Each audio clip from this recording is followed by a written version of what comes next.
ওই সাহাবীদের কাফেলায় দুইজন বড় বড় নামকরা সাহাবী ছিলেন। একজন হলেন হযরত আবু মুসা আশআরী, আর একজন হলেন হযরত আবু মালিক আশআরী রাদিয়াল্লাহু আনহুমা। এই দুইজন সাহাবী সহ সাহাবীদের একটা কাফেলা রওনা হয়েছে ইয়ামেন থেকে। উদ্দেশ্য হলো তারা সবাই মদিনায় চলে যাবেন। কেন যাবেন? উদ্দেশ্য হলো মদিনায় যাইয়া নবীজি সাল্লাল্লাহু আলাইহি ওয়াসাল্লামের সাথে তারা সাক্ষাৎ করবেন। ইয়ামেন থেকে মদিনা দুইটা ভিন্ন ভিন্ন দেশ, কয়েক হাজার মাইলের দূরত্ব। ওই জামানায় তো বিমান ছিল না, সুতরাং এক দেশ থেকে অন্য দেশে বিমানে ফুরুত করে চলে যাবে এই ব্যবস্থা ছিল না।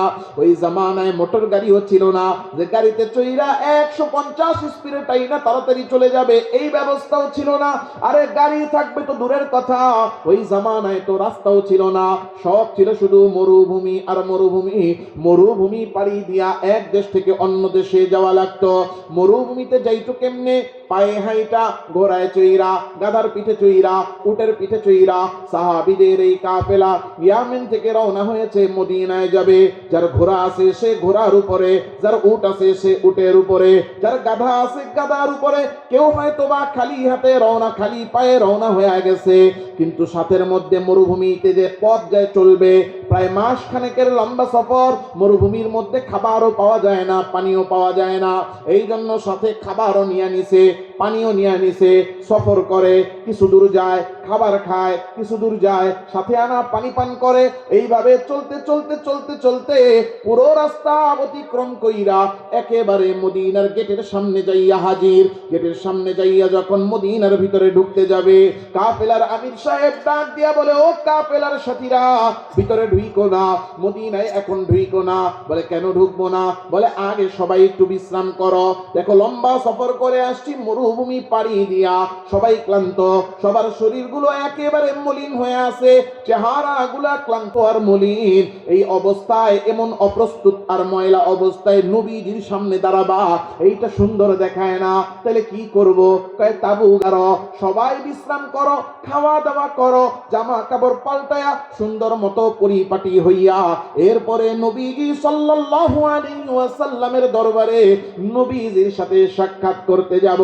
সবাই বলে সুন্দর প্রস্তাবনা, সুন্দর করে তাবু টানানো হয়ে গেছে, সবাই নিজের নিজের কাজে ব্যস্ত।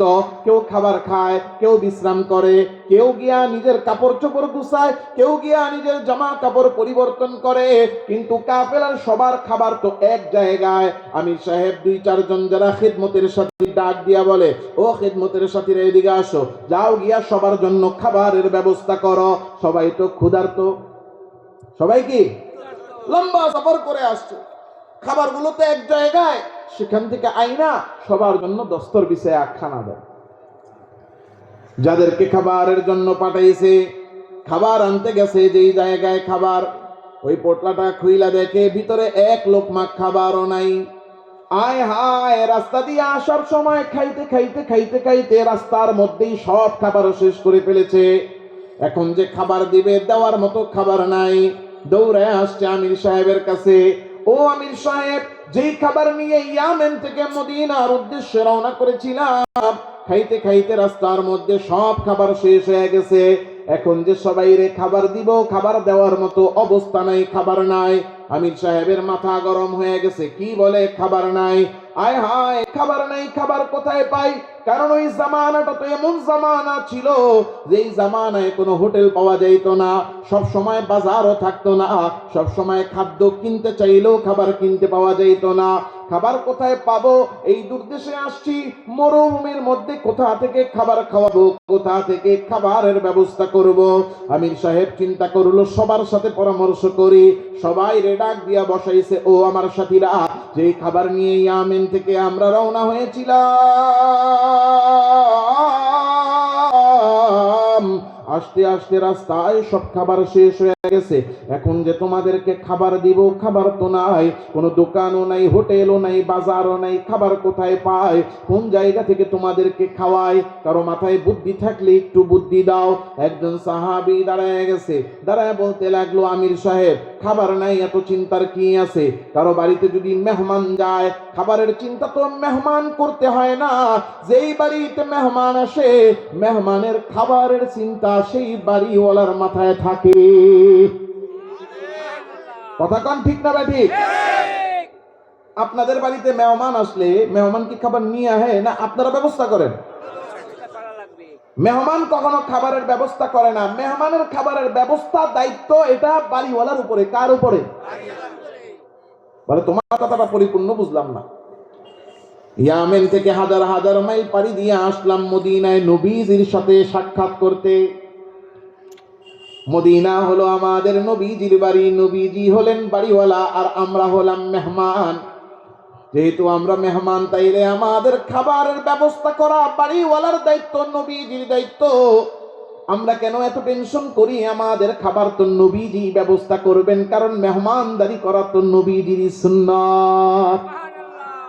বলে আরে নবীজি তো জানেনি না আমরা আসছি, এত টেনশনের কি আছে? দুইজন রে পাঠাইয়া দেন, ওরা দুইজন গিয়া নবীরে গিয়া খবর দিবে, নবীজিরে গিয়া জানাবে, তাইলেই তো নবীজি আমাদের জন্য খাবারের ব্যবস্থা করবে।